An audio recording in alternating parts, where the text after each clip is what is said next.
صبحكم الله بالخير والنور والسرور يا مرحبا الساعة. الله حيكم يا المتابعين، بشرونا عنكم ابوي انا.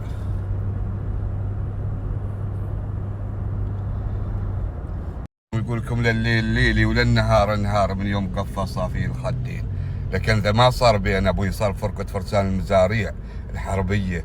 فرقة ابوي تأسست من سنة 97 في كل الخليج، رزفت معظم سفارات الدول الخليجية يطلبوها وترزف، العروس، المناسبات، الحفلات، في كل مكان. بحط لكم مقطع بسيط ورقم تواصلهم، واللي يباهم زاهبين، حتى لو نص الليل تدق لهم عدم الفجر مصارتهم عروسهم ينعشوا. وابشروا بالشيء الطيب. على وين؟ هذا ابوي الجي ميمون، هذا هو الكارفور اظن ده. ايه جيتوا من دهر قديم ماكل لنا شاري تونه، هذا سدوي تونه من فوق، لكن انتم ما تو كبروه ما كما قبلها. ابوي انا انت، وهذا ابوي انا لقيت فوق. دخلت من ذاك الخاطر، هو شيء كل مره بدخل، لكن انا جيت هنا قلت بمشي شويه، جاي هنا فضيحه بخلص.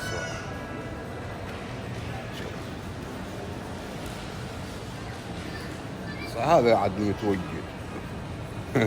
احسن سلاح الذي يوجد في اليد، وهذا المتوجه. كان باغينه ما باغينه نكره عاد. اجيت انا كل يوم وال وال وال وال وال تكون مشغل راديو. يوم غدانا داخل هذا المكان، شوفوا هذا في بست فود، في كل شيء لحم، من اللحومات ستيكات. عاد انا بعد اللي مستحي، ولا انا البست فود ما اكله الا عاد يوم حد يعزمك شو تقول.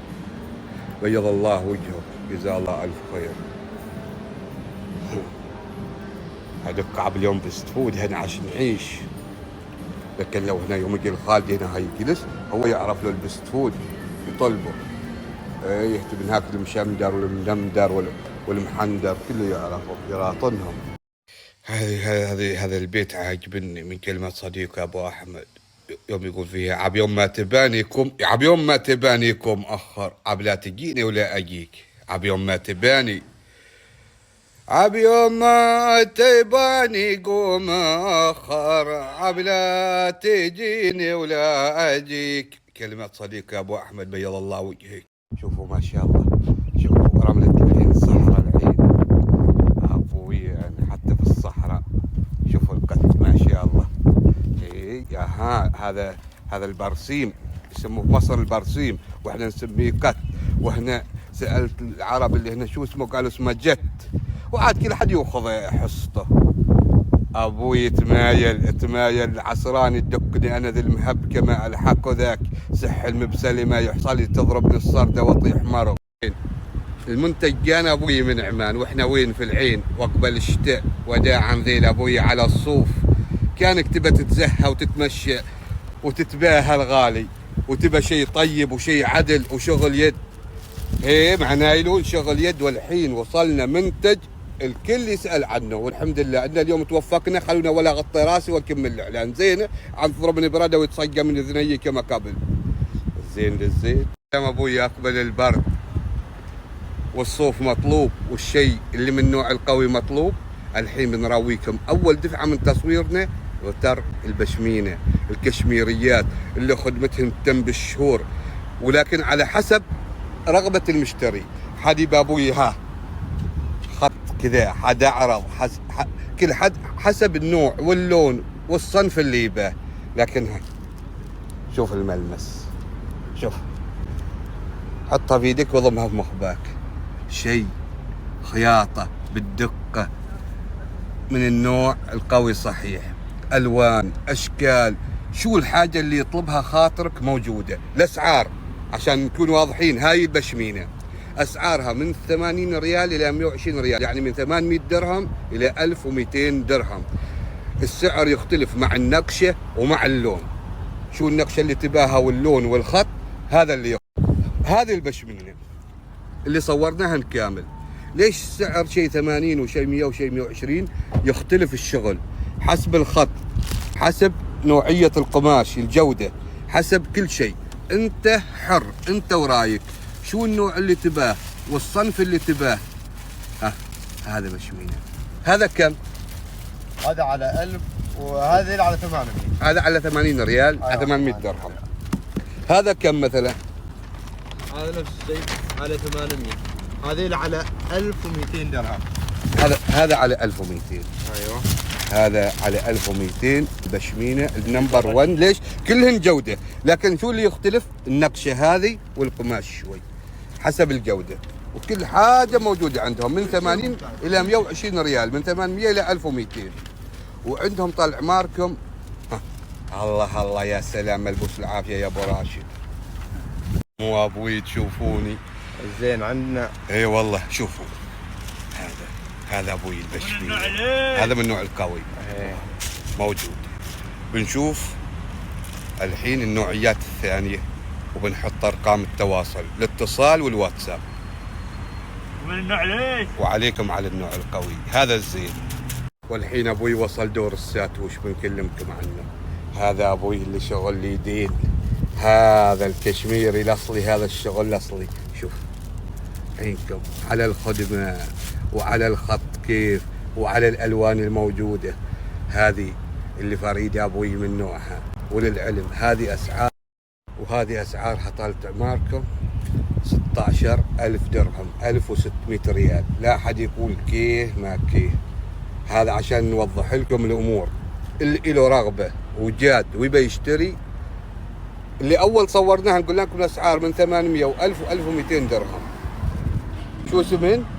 بشمينه. البشمينة. الساتوش على 1600 ريال. على 1600 ريال، 16,000 درهم. وهاي الكمية اللي موجودة. وعندهم نوعية فاخرة. شو اسمها هذه؟ هذا كلمكاري. كاري. كلمكاري. هذه كم سعرها؟ هذه 3000 درهم. هاي سعرها 300 ريال، 3000 هذا ما درهم. موجود بالسوق الاماراتي، هذا شغل نادر موجود عندنا. الله. هذا شيء فريد من نوعه. هذا بس موجود عند الجماعة هذه، لا في السوق الاماراتية ما موجودة. كلمكاري. ابوي انا كلمكاري، ابوي اللي بيوخى سعده من هي يتلبس اسمه ما حدا يقاربه البر. هذه ب 3000 درهم، 300 ريال. وهذا اللي موجود.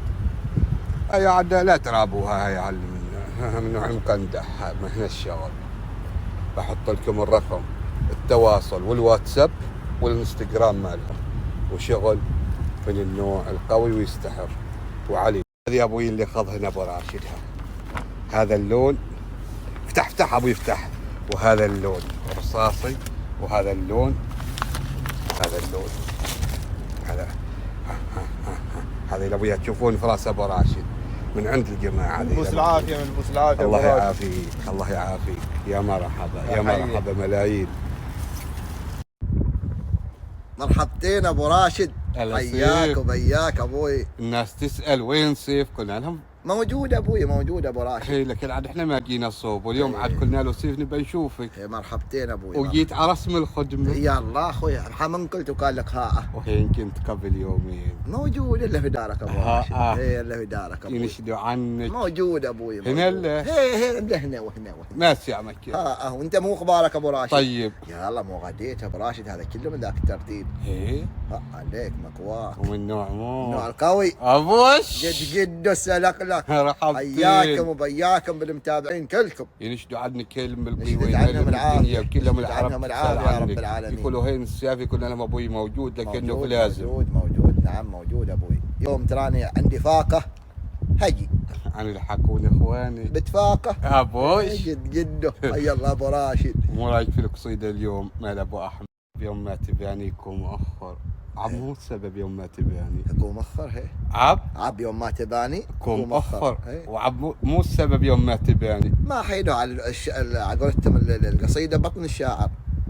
هنا عبش معنى القصيدة عندك. وعلى وين؟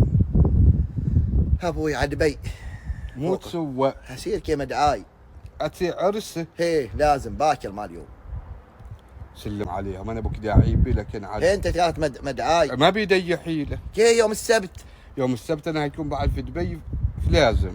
لو مشكلة. مو اسوي. حاول تقسمها هنا وهنا. ما رب ابوي كل حد ينط من جاني. عليك بالله. ايه وانا حليت في الدعانه. الله يعينك يا ابو راشد. ويوم جيت اراضي هذا وكان مزعل هذا. ايه نعم. قوم سي نمشي يا ابو راشد كان. يلا نطر عيوننا شويه. تعال دلك. ايه لو مو ذا نطر علي. ايه مو ابوي. ما منك يا ابو راشد من ذي السفره اللي حاطينها على راسك. من نوع الكاوي. هيه ما تم تنتفض. هي ولا عفده ولا لا تعفد. ايه صحيح خلاص. صحيح نعم. ايه ودعنا زمان القيض والومي. والومي نعم والومي. مو كالي. هذاك يقول لك ودع زمان القيض والومي. ونسيت الشراغه وظلت اللومي. هذا ما عاد قصيد شكع. ايه شكع. كلها هي سيده. هي متابكه. ايه لازم هيجي شيء كذا من نوع المكندح. لابد منه. يا مرحبا الساعة ابو راشد. انت كيف عندكم سالك علي؟ ايه وعد بعد وقفت التلبيك. ويلو اسمك انك لبك. ما على خفيف. ايه عاد باكر ما هلبك البر. حمو. لانك انت تصير عني دبي. انت 24 ساعة ملبك. كان سيد بيمول. مو اسوي دبي كذا ما ندلو انا سيد.